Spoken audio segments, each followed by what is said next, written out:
Hi there, this is Carl from tenon.io. We're going to do a quick demonstration of the tenon check Chrome extension. That's version 2.0. That's actually it's 2.03 or something like that. That's on the Chrome Web Store. So if you go to the Chrome Web Store and you just type in tenon check, you will get taken to the results here. This is the tenon check extension here. You can go ahead and add to Chrome. If you want to read more about it, you can click it there. We're going to add to Chrome now. When you add to Chrome, there's a little bit of a permissions dialog. You have to scroll through that, and it's kind of oddly sized here, but that's a Chrome thing. I'm going to hit Add Extension. So when you hit Add Extension, that's going to take you to this. You're going to need to actually set some options here. So I'm going to close that, close this. I'm going to click on it.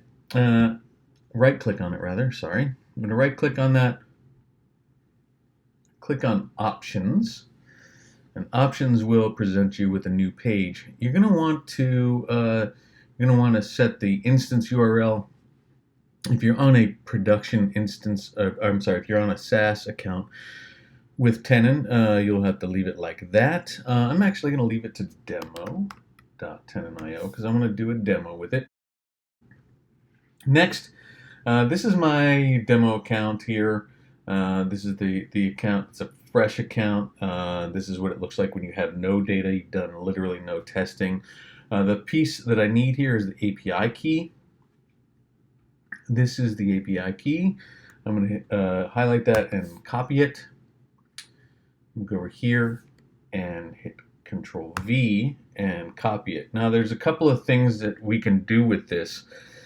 You can test pages that are behind a firewall. You can also test public pages. That's a big difference between how it used to work. It used to work that you would have to be viewing a public page to be able to test it. Now it actually can be something behind a firewall.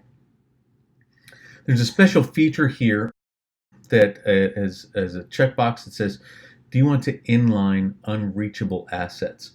So let me explain what that is really quickly. I'm going to leave it unchecked for my own purposes, but if you are a QA tester or somebody testing internal stuff, say something on a special VPN or QA environment, or even a URL that requires login, what's cool about the extension now is that it will ping the Tenon API and say, hey, Tenon, can you get access to this page? Now, if the Tenon API says, well, I can't actually get access to that, what's really cool about this is that the extension will now create a payload to send over the source of the page that you're testing over to the API. So that's really cool.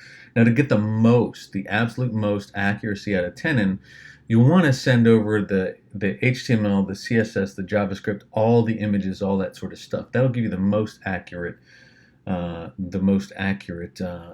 representation of your page's accessibility. To do that, you would check this checkbox that says inline unreachable assets. The way that works is it's going to compile that payload. It's going to actually take the source of those HTML, CSS, and JavaScript and copy it and put it as part of the payload. There is a 2 megabyte limit to the size of that stuff that you can send over there. So if you end up having problems with things being tested accurately, it could be because you're trying to inline too many things. So anyway, either way, I'm just going to go ahead and hit Save Settings over here. It's going to give me an alert that says your settings have been saved. Now I can close this. I'm going to go back over here to the dashboard. Again, we don't have anything here. I'm going to go to History. History's not going to have anything in it either. I'm going to go over here to this new tab, and I'm going to hit CNN.com because I like to do all of my demos with CNN for some reason. Just very easy. I'm going to hit the inspect thing because I want to show the console real quick. I'm going to clear it out. And so now we have a fresh console. And I'm going to hit the Tenon check extension. And this will be, unfortunately, the best way right now to give you any feedback about what's happening. I'm going to hit that button. And as you can see here, some console things happening. It says current page, CNN.com, pinging Tenon, with the URL cnn.com, it gives us a 200. That means that the ping service has returned 200 for CNN, and now it says testing the URL. Now this is going to take a little bit of time. CNN has a lot of content on it, a lot of iframes and other stuff. When it's done, then you'll get redirected to this page with all of our results for CNN, just like normal.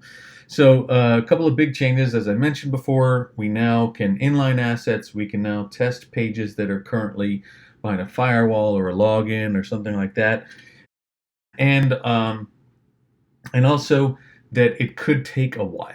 And the reason why it takes a while, as you can see, because CNN has 964 issues, so it's going to take a while to log all that sort of stuff. So that's why I like to view the console while I'm doing that, because it at least gives me feedback about what's happening, and then we do get that redirect. So there you go, super duper quick demo of the tenon check extension. Any questions? Hit us up at the email address talktous@tenon.io. You can also use support@tenon.io. You can use sales@tenon.io, and you can also use Carl@tenon.io. Thank you very much.